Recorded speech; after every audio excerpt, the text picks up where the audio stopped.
नमस्कार। अभी कुड़ू अंचल अधिकारी के ऑफिस में हैं और हमारे साथ है श्री प्रवीण कुमार जी। और हमारे क्षेत्र में या ग्रामीण क्षेत्रों में बहुत सारा समस्या ज़मीन को लेकर होता है। और ज़्यादातर समस्या होता है कि गैर मजरूआ ज़मीन है और रैयती ज़मीन है, उसको बंदोबस्ती कराना है या नाम चढ़वाना है या ऑनलाइन कराना है। तो सर से जानना चाहेंगे कि गैर मजरूआ ज़मीन क्या होता है। गैर मजरूआ जमीन हम लोग सामान्यतः उसे कहते हैं वैसी जमीन जिसमें मजूरी न की गई हो, खेती बाड़ी न किया गया हो।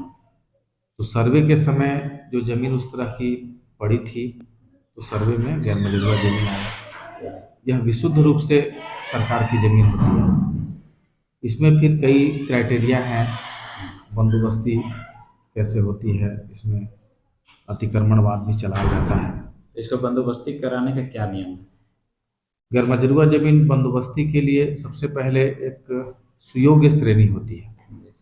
सुयोग्य श्रेणी का कई क्राइटेरिया है, जैसे नौकरी वाला उसके परिवार में नहीं होना चाहिए, इनकम टैक्स पे ही नहीं होना चाहिए, और सबसे बड़ी बात है कि वो पिछड़े वर्ग से होना चाहिए। विशेष करके एसटी एससी समुदाय को बंदोबस्ती में प्राथमिकता दी जाती है। अच्छा, उसका बंदोबस्ती कराने का क्या नियम है? बंदोबस्ती कराने के लिए सबसे पहले तो हम लोग प्राथमिकता देते हैं कि जो भूमिहीन परिवार है, तो उनको सरकार जमीन बंदोबस्त करती है। उनके रहने के लिए, उनके खेती बाड़ी के लिए अगर जमीन उपलब्ध है, तो प्राथमिकता के आधार पर उनकी बंदोबस्ती की जाती है। जैसे कि और एक समस्या होता है, जैसे सर्वे संबंधित समस्या है, तो उसका निराकरण कैसे किया जा सकता है, उसका क्या नियम है? जमीन का जो भी सर्वे झारखंड में होता है, वो सीएनटी एक्ट के प्रावधान के मुताबिक होता है। और सर्वे फाइनल होने के बाद एग्जीक्यूटिव ऑफिसर्स, मतलब जैसे सीओ, एलआरडीसी से लेकर के एसी, डीसी को फिर उसमें सुधार का अधिकार नहीं रह जाता है। तो वैसे मामलों में जिसमें खतियान बन चुका है, रिकॉर्ड ऑफ राइट बन चुका है, तो निश्चित रूप से वो सिविल न्यायालय के दायरे में आता है। और बहुत सारे जमीन विवाद समस्या होता है, जैसे कि घर परिवार में लड़ाई झगड़ा ज़्यादातर जमीन विवाद के कारण होता है। तो इसमें मारपीट भी होता है, हत्या तक चली जाती है। लेकिन इसमें प्रखंड के सीईओ इसमें अपना क्या भागीदारी होता है, क्या वो कर सकते हैं उनके लिए?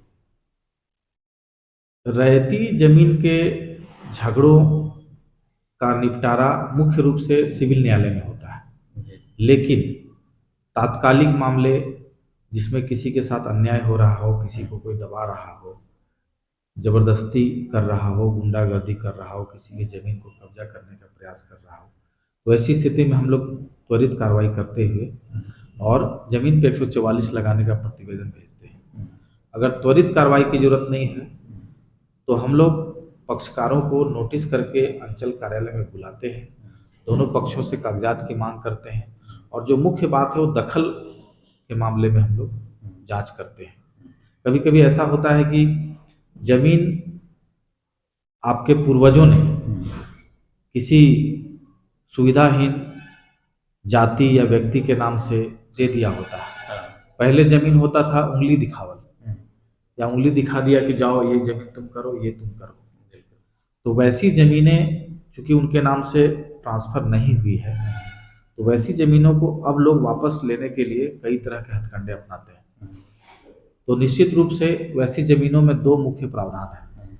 पहला कि हम लोग दखल चेक करते हैं कि अगर पीड़ित परिवार, गरीब परिवार, जो भूमिहीन परिवार है, अगर रहती जमीन पे किसी दूसरी की रहती जमीन पे बसा हुआ है, अगर 1 वर्ष से ऊपर से उसका घर है, तो हम लोग उसके नाम से पर्चा रिलीज कर देते हैं, 12.5 डिसमिल तक का। उसको बासगीत पर्चा बोलते हैं। तो बासगीत पर्चा हम लोग दे देते हैं, उसके बाद उस पर जमीन पे उसका अधिकार हो जाता है। दूसरी स्थिति में हम लोग आदिवासी जमीन पे बासगीत पर्चा नहीं दे पाते हैं।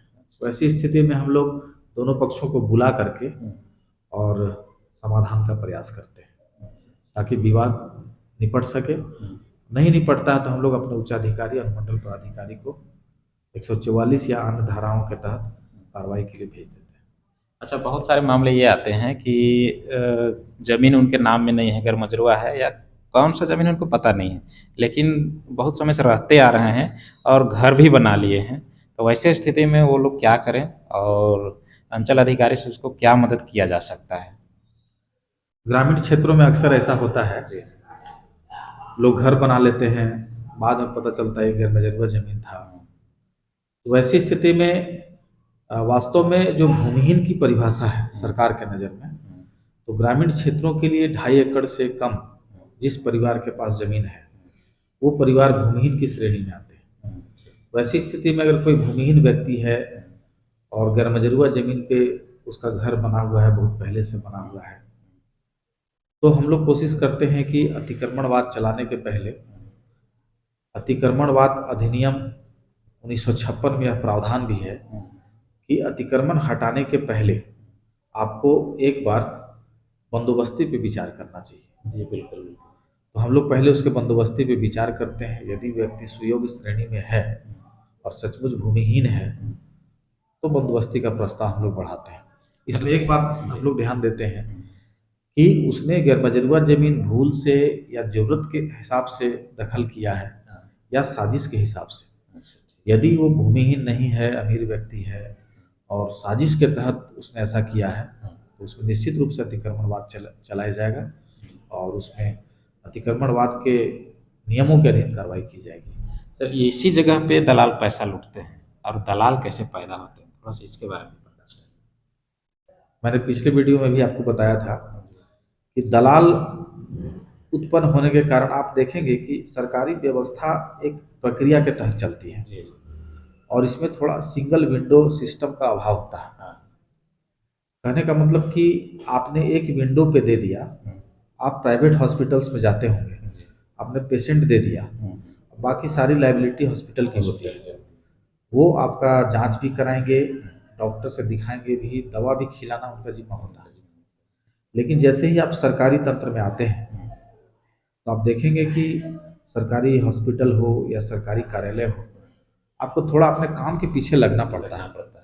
ऐसी स्थिति में समस्या होती है कि जो व्यक्ति, मान लिया जाए कि अभी मैं कुरू अंचल में हूँ और जो व्यक्ति रांची में रहता है या दिल्ली में रहता है, उसको ज़मीन संबंधी कोई काम करना है तो थोड़ी परेशानी होती है, क्योंकि काम की अधिकता के कारण हम लोग हर काम को मॉनिटरिंग नहीं कर पाते।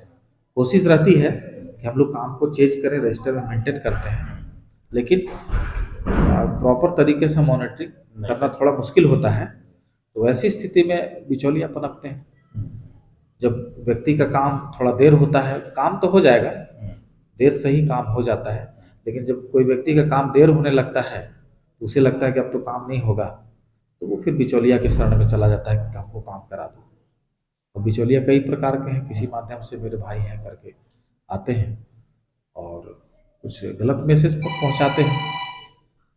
तो वैसे लोगों के ऊपर कार्रवाई कैसे किया जा सकता है और प्रखंड प्रखंड की ओर से कैसे उनके ऊपर सख्ती बरता जाए, कैसे कार्रवाई किया जाए ताकि गरीबों को इससे परेशानी जो होती है वो दूर हो?